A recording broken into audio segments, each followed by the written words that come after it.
चांद्र वर्षातील 354 दिवस आणि सौर वर्षातील 365 दिवस या 2 वर्षाच्या दिवसातील समतोल राखण्यासाठी दर 3 वर्षांनी एक अतिरिक्त महिना येतो, ज्याला अधिक महिना असे म्हटले जाते.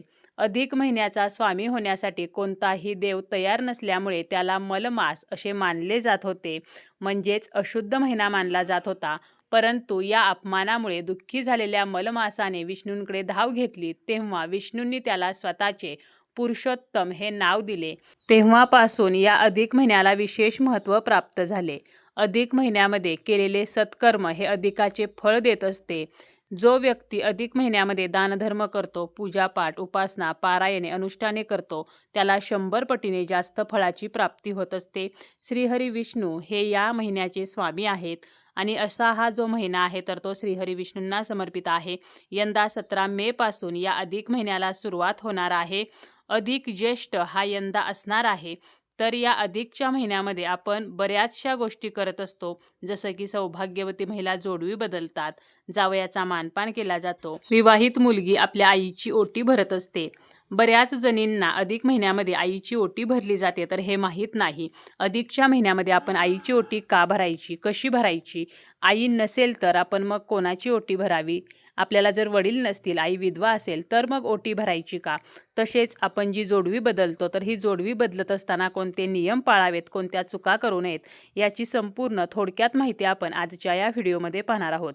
व्हिडिओला सुरुवात करण्याअगोदर तुम्ही जर चॅनलवरती नवीन असाल आणि पहिल्यांदाच माझे व्हिडिओ पाहत असाल तर चॅनलला सबस्क्राईब करा. व्हिडिओ माहितीपूर्ण वाटला, व्हिडिओ आवडला तर व्हिडिओला लाईक करा आणि हाईपसुद्धा नक्की द्या.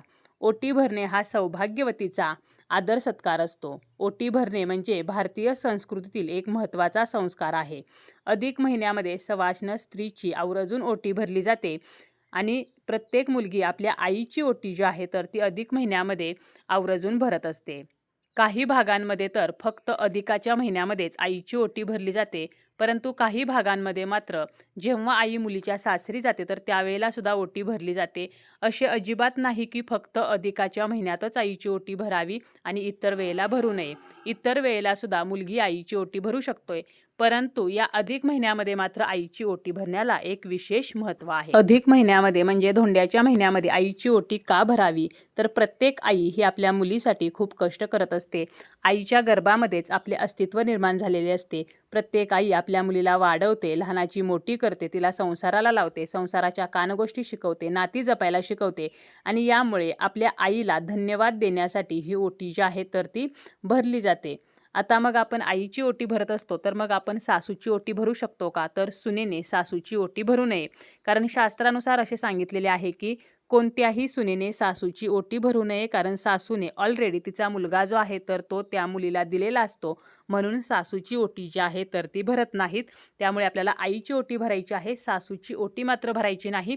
त्याऐवजी आपण सासूला एखादी भेटवस्तू या अधिक महिन्यामध्ये देऊ शकतो. आता ही ओटी भरत असताना ओटीचं साहित्य आपल्याला काय काय घ्यायचं आहे, तर आपण साडी घेऊ शकतो. ज्यांना साडीने ओटी भरणे शक्य नाही तर त्यांनी खणा नारळाने जरी ओटी भरली तरी सुद्धा चालते. ओटीसाठी मग साडी, त्याप्रमाणे ब्लाऊज पीस किंवा खण, नारळ, हळदी कुंकू, तांदूळ किंवा गहू, खारीक, खोबऱ्याचा तुकडा किंवा खोबऱ्याची वाटी, लेकूरवाळं, हळकुंड, सुपारी, वेलदोडा, बदाम, त्याचप्रमाणे एखादं फळ किंवा 5 फळे, गजरा, एखादं सौभाग्यवान, त्यामध्ये हळदी कुंकवाचा करंडा असेल किंवा काचेच्या बांगड्या, किंवा आपण एखादं छोटीशी नथ घेऊ शकतो.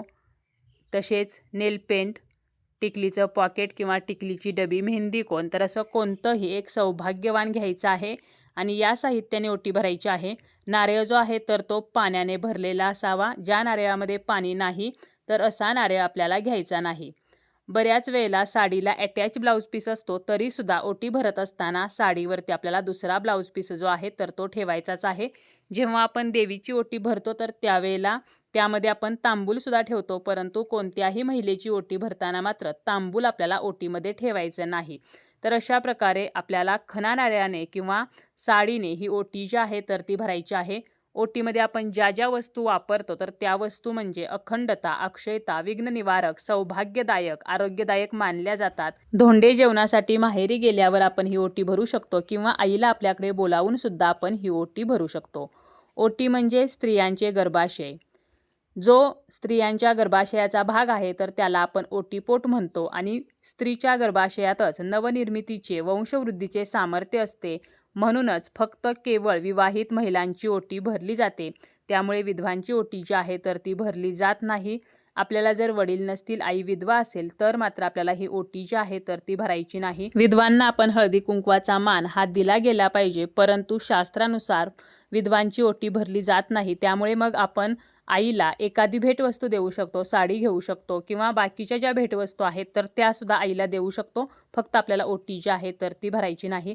आणि जर आपल्याला आई नसेल तर मग आपण एखाद्या महिलेची जी सवाष्ण आहे तर तिची ओटी भरू शकतो. मग आपली काकू असेल, मावशी असेल किंवा मोठी बहीण असेल किंवा एखादी मैत्रीण असेल तर तिला सुद्धा घरी बोलावून अधिक महिन्यामध्ये ही ओटी भरू शकतो. अधिक महिन्यामध्ये खास करून सौभाग्यवती महिला आपली जोडवी बदलतात. सौभाग्यवतींसाठी अधिक महिना म्हणजे जोडवी बदलण्याचा जणू शुभमुहूर्तच असतो. सोनाराकडे जाऊन आपली जुनी जोडवी मोडून त्यामध्ये भर घालून नवीन जोडवी केली जातात.